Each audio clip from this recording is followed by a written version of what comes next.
Hey everybody, hello and welcome back to our channel info island. तो guys, जैसे कि हम सब जानते हैं, आज हमारा एसएससी सीजीएल 2024 का 19th ऑफ सितंबर का जो सेकंड शिफ्ट का एग्जाम है, फर्स्ट शिफ्ट का भी सेकंड शिफ्ट का भी दोनों का एग्जाम कंडक्ट करवाया जा चुका है।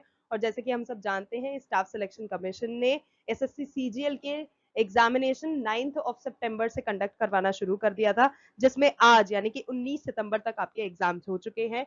एग्जाम एनालिसिस वीडियोस देखने के लिए हमारे चैनल पर इसी तरह से बने रहिएगा।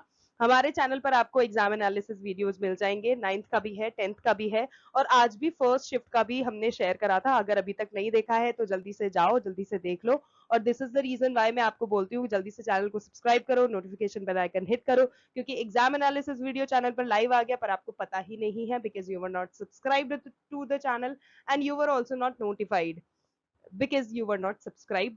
तो गाइज, जल्दी से बिना किसी देरी के वीडियो को शुरू कर लेते हैं, क्योंकि आज के इस वीडियो में हम आपसे शेयर करने वाले हैं 19th ऑफ सितंबर 2024 का आपका एसएससी सीजीएल का जो सेकंड शिफ्ट का पेपर हुआ है, उसका एग्जाम एनालिसिस आपको बताएंगे। किस तरह के जीके जीएस के क्वेश्चंस आए हैं, क्या लेवल रहा है एग्जामिनेशन का, वो बताएंगे। तो सिर्फ आंसर्स ही नहीं बताएंगे, उससे रिलेटेड फैक्ट्स भी बताएंगे। और फैक्ट्स, जैसे कि मैं आपको हमेशा बताती हूँ, मेरा आपको एडिशनल इन्फॉर्मेशन देने का सिर्फ और सिर्फ ये रीजन है, ये मोटो है, ये ऑब्जेक्टिव है कि अगर जस्ट इन केस आपको अभी जैसे उस क्वेश्चन को इस तरह से पूछा गया है, जस्ट इन केस इसको मोल्ड करके कुछ और उससे रिलेटेड इन्फॉर्मेशन पूछ लिया जाए तो आपको वो चीज भी पता हो।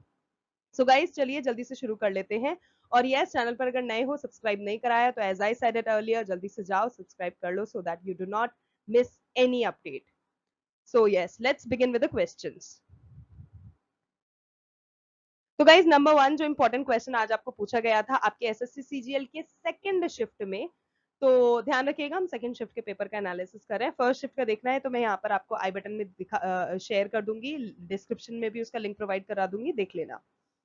ओके, त्योहार मी डेम मी फी जो है, ये किस राज्य के ताई अहोम समुदाय द्वारा मनाया जाता है? तो guys, Assam is the correct answer.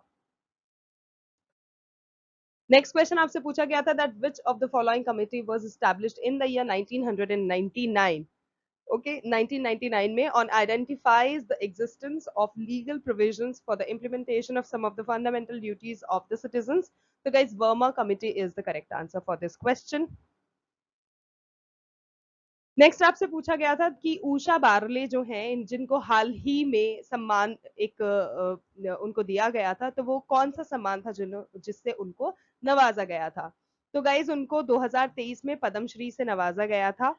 और उषा बारले जिनकी हम बात कर रहे हैं, उनका जन्म 2 मई 1968 यानी कि 2 मई 1968 को हुआ था।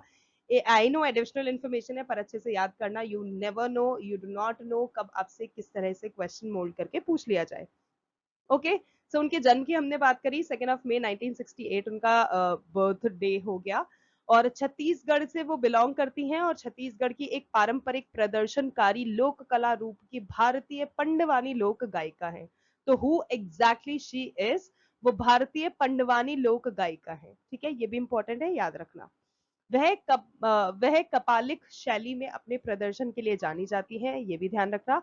और 2023 में उनको पंडवानी गायन में जो भी उनके कॉन्ट्रीब्यूशंस रहे हैं, उसके लिए भारत का चौथा जो सर्वोच्च नागरिक पुरस्कार है, पद्मश्री, उससे उन्हें नवाजा गया।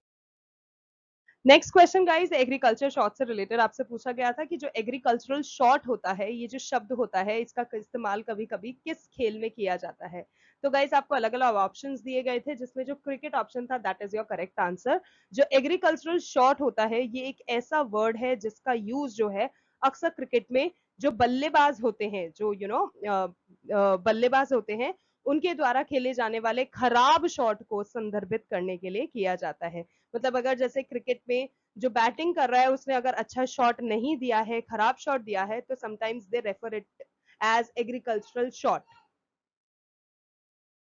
नेक्स्ट क्वेश्चन गाइज जो आपसे पूछा गया था वो था गांधर्व महाविद्यालय को लेकर। और guys, let me just tell you this, ये जो गांधर्व महाविद्यालय वाला जो क्वेश्चन है, ये फ्रीक्वेंटली रिपीट हो रहा है अलग अलग कॉम्पिटेटिव एग्जाम्स में। तो गाइज, इसको आप अच्छे से याद कर लो, अच्छे से रट लो कि जब भी आपसे पूछा जाता है गांधर्व महाविद्यालय जो है, ये किस राज्य में स्थित है, किस स्टेट में ये एस्टेब्लिश्ड है? तो guys, Delhi is the correct answer. ठीक है, whenever गांधर्व महाविद्यालय comes into your head, आपको पता होना चाहिए it is somewhere there related to Delhi। Because ये जो है ये दिल्ली में स्थित है, ठीक है। और बात करें कि गांधर्व महाविद्यालय जो है ये क्या है, किस चीज से रिलेटेड है, तो गाइज ये भारत का एक प्रमुख संगीत शिक्षण संस्थान है। यहाँ पर आपको संगीत के बारे में सिखाया जाता है। तो संगीत शिक्षण संस्थान है गांधर्व महाविद्यालय, और यह दिल्ली में स्थित है। दो इंपॉर्टेंट चीजें याद रखना है। नेक्स्ट क्वेश्चन आपसे पूछा गया था कि प्रसिद्ध सितार वादक Pandit Ravishankar, let me just tell you it again, जैसे कि मैं आपको हर वीडियो में बताती हूँ कि ये जो म्यूजिकल इंस्ट्रूमेंट्स हैं इनसे रिलेटेड जो भी प्लेयर्स हैं, मतलब उनको कौन बजाता है, कौन वो दिग्गज कलाकार हैं, कौन सा वो कौन सा इंस्ट्रूमेंट बजाने के लिए, कौन सा वाद्य यंत्र बजाने के लिए वो फेमस है, ये बहुत इंपॉर्टेंट टॉपिक है। इसमें से तो क्वेश्चंस भाई साहब किसी भी कॉम्पिटेटिव एग्जाम का पेपर उठा के देख लो, भर भर के पूछे जाते हैं। तो इसको आप अच्छे से याद कर लेना। अगर एडिशनली आपको कुछ चाहिए तो वो जैसे कि कौन सा वादक क्या बजाता है, किस चीज के लिए फेमस है, वो भी हमने लिस्ट हमारी प्रिपरेटरी वीडियोस में डाल रखी है। आप उन वीडियोस को भी चेकआउट कर सकते हैं, आपकी काफी ज्यादा हेल्प हो जाएगी। तो बात करें प्रसिद्ध सितार वादक की जो कि पंडित रविशंकर हैं, उनके लिए उनको किस वर्ष भारत रत्न से सम्मानित किया गया था। तो एक क्वेश्चन का आंसर तो आपके क्वेश्चन में ही है। जो पंडित रविशंकर मान लो आपसे पूछ लिया जाता है किस म्यूजिकल इंस्ट्रूमेंट को बजाने के लिए फेमस है, तो वो एक सितार वादक है। अब आपसे क्वेश्चन जो पूछा गया था वो ये था कि उनको किस वर्ष भारत रत्न से सम्मानित किया गया था। तो बात करें पंडित रविशंकर जी की, उनको 1999 में भारत रत्न से सम्मानित किया गया था, ठीक है। और क्योंकि ये जो सम्मान होता है भारत रत्न जो होता है ये एक भारत के सर्वोच्च नागरिक सम्मान में से एक है, तो भारत रत्न से उनको इस सम्मान से उनको 1999 में सम्मानित किया गया था। नेक्स्ट क्वेश्चन है प्रोक्रियोटिक जो कोशिका होती है उसका उदाहरण क्या होता है। तो guys crystal clear bacteria is the answer, आपको सेकंड थॉट लगाने का बिल्कुल जरूरत ही नहीं है। प्रोक्रियोटिक कोशिका जो है वो बैक्टीरिया का उदाहरण है। अब बात करें प्रोक्रियोटिक जो कोशिका होती है ये क्या होती है, किस तरह की होती है। तो ये बेसिकली इस तरह की कोशिका जो होती है इसमें केंद्रक सुसंगठित नहीं होता है। जो केंद्रक होता है वो झिल्ली भी अनुपस्थित होती है। तो कोई केंद्रक सुसंगठित नहीं है, कोई केंद्रक झिल्ली भी उपस्थित नहीं है। इसमें कोशिकांग झिल्ली जो होती है उसके द्वारा परिबद्ध नहीं होता है। उदाहरण की बात करें तो जीवाणु हुए, नीले हरे शैवाल हुए, ऐसी कोशिकाओं वाले जीवों को प्रोक्रियोटिक कहते हैं, ठीक है। किनको कहते हैं, उनके झिल्ली नहीं होती है, कोई केंद्रिक सुसंगठित नहीं होता है, केंद्रक झिल्ली नहीं होती है, वो प्रोक्रियोटिक कोशिका कहलाते हैं, ठीक है। अब यूकेरियोटिक कोशिका की बात करते हैं। तो ये तो हो गया प्रोक्रियोटिक। अब यूकेरियोटिक कोशिका क्या होती है। तो गाइस यूकेरियोटिक कोशिका जो होती है इसमें झिल्ली युक्त सुसंगठित केंद्रक भी मिलता है तथा इसके कोशिकांग झिल्ली जो होते हैं वो उसके कोशिकांग जो होते हैं वो झिल्ली द्वारा परिबद्ध भी होते हैं। जैसे कि प्याज की झिल्ली एवं गाल जिसको हम कपोल बोलते हैं उसमें यूकेरियोटिक कोशिका पाई जाती है, ठीक है। ऐसी कोशिकाओं वाले जो जीव होते हैं उनको हम यूकेरियोटिक कोशिका के नाम से जानते हैं। नेक्स्ट क्वेश्चन आपसे पूछा गया था कि विनायक दामोदर सावरकर जो हैं, जिन पे गाइज रिसेंटली एक मूवी भी बनी थी ये दामोदर सावरकर की, अगर आपने नहीं देखी है तो it is very inspirational, you should watch the movie. And obviously उनके जीवन के बारे में लिखा गया है तो आप बिल्कुल देखिए, आपको हिस्ट्री का थोड़ा सा नॉलेज मिलेगा। तो दामोदर सावरकर की बात करें तो उनको जो काला पानी के सजा दिया था जो कि अंडमान की सेल्युलर जेल में दिया था, तो जो इस सजा आपसे पूछा ये गया था जब उनको ये सजा दिया था तो तब कौन सा साल चल रहा था, मतलब किस वर्ष उनको ये सजा के बाद अंडमान की सेल्युलर जेल में लाया गया था। तो guys June 1911 is the date जिस दिन उनको काला पानी की सजा देने के तौर पर अंडमान का जो सेल्युलर जेल है उसमें लेके गया था, लेके गए थे उनको। So June 1911 is the correct answer. Next question, queen Didda कहाँ की शासिका थी। तो गाइस जम्मू कश्मीर की। शतरंज में केवल एक पंक्ति यानी कि रो में चलने वाले मोहरे कौन से होते हैं। तो गाइस शतरंज में केवल एक ही पंक्ति में जो चलते हैं, सिर्फ एक ही रो में जो चलने वाले मोहरे होते हैं वो कुछ इस प्रकार है। जैसे कि हाथी जिसको हम रूक बोलते हैं वो सिर्फ और सिर्फ सीधी पंक्तियों, मतलब सीधी सीधी वो रोज में या फिर सीधे सीधे जो स्तंभ होते हैं जिन्हें हम कॉलम्स के नाम से डिनोट करते हैं व्हाइल प्लेइंग चेस, तो हाथी जो होता है वो या तो सीधी पंक्तियों में चलता है यानी कि सीधे रोज में, या फिर सीधे स्तंभों में चलता है, तो रूक इज द राइट आंसर। उसके अलावा जो प्यादे होते हैं जिन्हें हम पॉन्स बोलते हैं, पॉन्स जो होते हैं वो केवल आगे की दिशा में एक पंक्ति, मतलब आगे की दिशा में सिर्फ और सिर्फ एक स्टेप आगे वो चल पाते हैं, लेकिन यह केवल एक ही कदम चलता है और पहली चाल में 2 कदम चल सकता है। ठीक है, ये चीज याद रखने की है कि जब गेम स्टार्ट होता है, जब आप गेम की स्टार्टिंग में प्यादे को बढ़ाते हो तो उस टाइम पर आप उस प्यादे से 2 कदम चलवा सकते हो, रेस्ट ऑफ द गेम में वो सिर्फ और सिर्फ एक ही कदम चलता है। तो ये हो गया हाथी की बात, प्यादे की बात।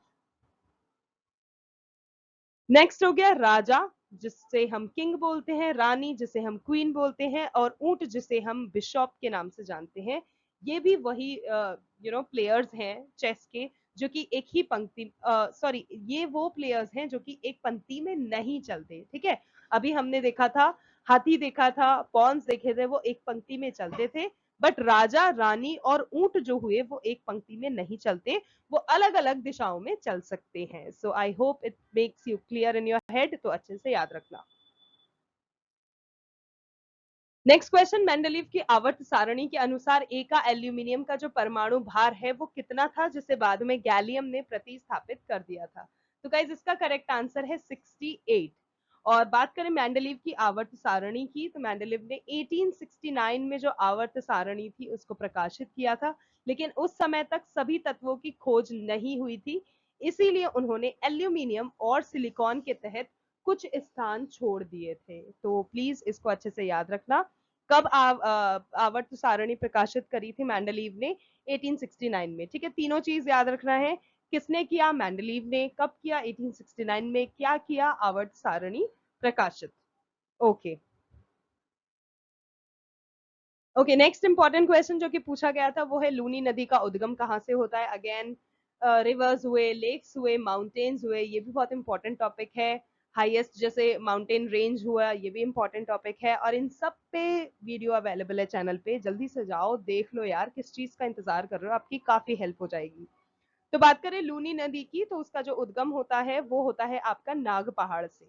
ठीक है, लूनी नदी का उद्गम जो होता है वो राजस्थान के अजमेर जिले के नाग पहाड़, जिसे हम नागा पहाड़ी के नाम से भी जानते हैं, वहां से होता है। तो आपको तीनों चीज याद रखनी है, राजस्थान में अजमेर जिला, नाग पहाड़ या फिर नागा पहाड़ी। ठीक है, यहाँ से लूनी नदी का उद्गम होता है।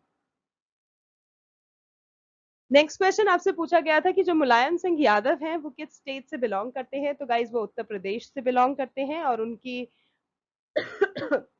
वो एक समाजवादी पार्टी के संस्थापक रह चुके हैं, मतलब समाजवादी पार्टी के संस्थापक हैं वह, और उत्तर प्रदेश के 3 बार मुख्यमंत्री के रूप में भी उनको चुना जा चुका है, और नेताजी के रूप में उनको काफी जाना जाता है, वो काफी ज्यादा फेमस है नेताजी के रूप में, और वो पहली बार जो विधायक बने थे वो 1967 में वो पहली बार विधायक बने थे। ओके गाइज, नेक्स्ट और लास्ट क्वेश्चन आज की इस वीडियो का, भारतीय संविधान का भाग 11 जो है वो किससे संबंधित है?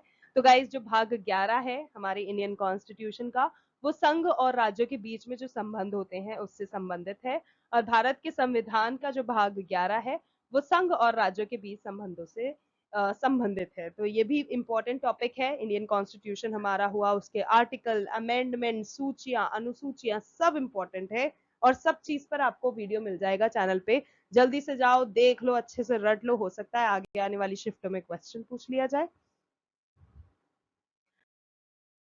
सो बस गाइज आज के लिए बस इतना ही। Thank you so much for watching, and I hope आपको वीडियो अच्छा लगा, इन्फॉर्मेटिव लगा। If yes then don't forget to like, share and subscribe to our channel info island, because this is the only platform जहाँ पे आपको आपके सारे competitive exams के preparatory videos, exam analysis and etcetera etcetera चीजें देखने को मिलेगी।